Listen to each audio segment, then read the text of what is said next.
In the top stories, tropical storm watch discontinued for St. Kitts and Nevis, UNICEF record number of Haiti children on the run, and America's top banker sounds warning on U.S. stock market fall.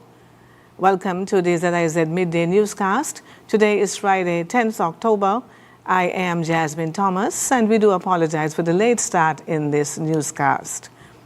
The National Emergency Management Agency, NEMA, has announced that the tropical storm watch for St. Christopher and Nevis has been discontinued. Despite the discontinuation, the Federation is expected to continue experiencing periods of rainfall, and residents are being urged to avoid crossing heavily flowing waterways. Motorists are also advised to exercise caution, as some roads may be affected by water accumulation. Meanwhile, ferry services between Bastia and Charlestown have been suspended due to the weather conditions.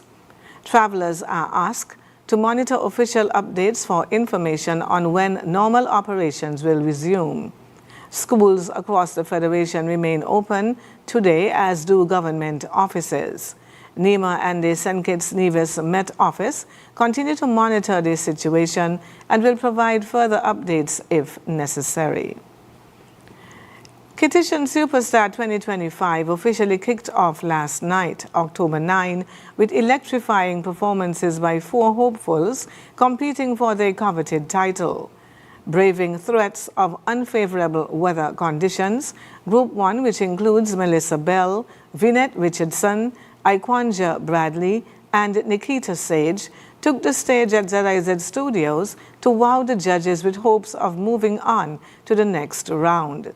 The judges, Jasmine Jazzy Thomas, Carla Astafan, and Crichton Pension, shared feedback after each performance, commenting on everything from singers' musical skill, pitch, and tone to their on-stage personality, crowd engagement, and eye contact.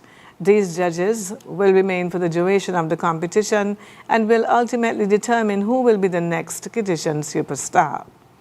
Citizens can expect more exciting performances as Group 2 takes the stage next week. Cheslin Ward of Group 1, who was unable to perform last night, will perform first, but will be judged with Group 1. Tune in next Thursday, October 16, for the next set of performances for Kittitian Superstar. Prime Minister of St. Christopher and Nevis, the Honorable Dr. Terence Drew, is reminding citizens that mental health is not a luxury but a lifeline, especially during crises and emergencies. In his message to mark World Mental Health Day, observed under the theme Access to Services, Mental Health in Catastrophes and Emergencies, Dr. Drew said trauma, grief, and anxiety often linger long after disasters and must never be faced alone. He encouraged persons to check in on each other, speak openly, and seek help when needed.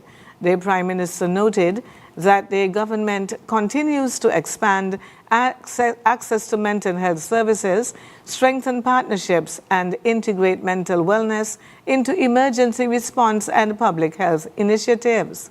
He also highlighted ongoing efforts to build a national registry of mental health professionals and support those who care for others. Dr. Drew said, "When we talk, we heal. When we listen, we save lives." The Prime Minister urged all citizens to show compassion and support, ensuring no one faces emotional challenges in silence. And now for news on the regional scene. The number of children forced from their homes in Haiti has nearly doubled in the past year, with 680,000 now displaced by escalating violence, according to a new UNICEF Child Alert report released this week. The report paints a grim picture of Haiti's worsening humanitarian crisis, revealing that 3.3 million children, the highest figure ever recorded, now require humanitarian assistance. Cases of acute malnutrition, child recruitment by armed groups, and gender-based violence are all on the rise.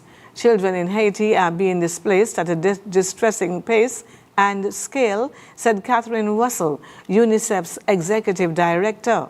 Each time they are forced to flee, they lose not only their homes but also their chance to go to school, to be safe, and to be simply children.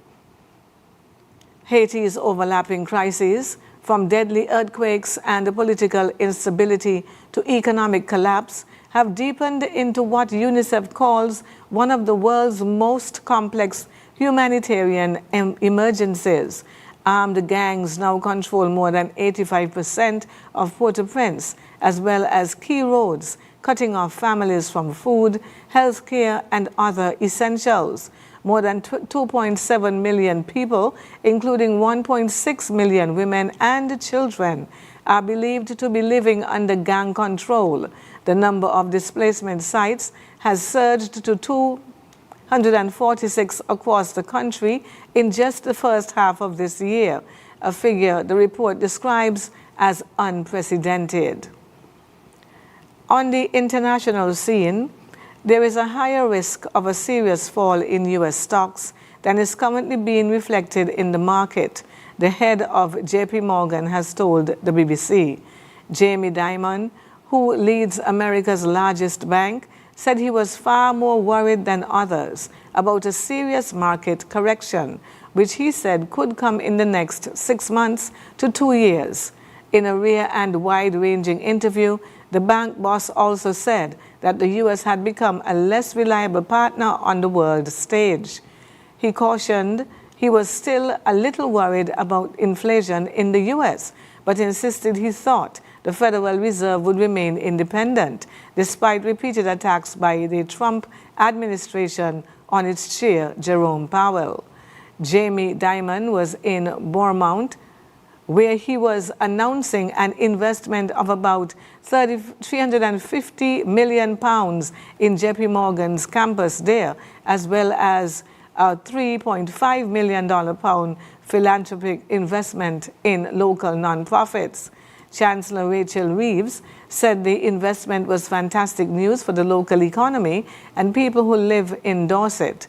Ahead of the interview, Dimon appeared before a town hall on the campus, cutting a figure more akin to an off-duty rock star than a bank CEO, wearing an open-collar shirt and jeans and high-fiving staff on his way to the stage. And now for the weather. The present weather across St. Kitts and Nevis is mostly cloudy, with a gentle breeze of about 9 miles per hour coming from the northeast. The temperature stands at 29 degrees Celsius or 81 degrees Fahrenheit, with humidity at 81%. Tropical storm Jerry is bringing heavy rainfall to parts of the Leeward Islands, but poses no threat to the mainland and United States, according to the National Hurricane Center. Jerry has been contending with strong winds shear, which has limited its wind intensity. However, the storm is still producing significant impacts across the eastern Caribbean. Heavy rain is soaking sections of the Lesser Antilles, reaching as far as south as St. Vincent and the Grenadines. Some areas are experiencing rainfall rates of 1 inch per hour or more. So far, the heaviest downpours have remained east of both Puerto Rico and the U.S. Virgin Islands. Forecasters expect total rainfall between 2 and 6 inches across the Leeward Islands, with locally heavy rainfall of a few inches possible in the Virgin Islands and Puerto Rico through Saturday. Flash flooding is possible, and landslides could occur in hilly or mountainous areas where rain persists. And that brings us to the end of the ZIZ Midday newscast. Join us this evening for these stories and more in detail. Thank you for tuning in. I am Jasmine Thomas. God bless you.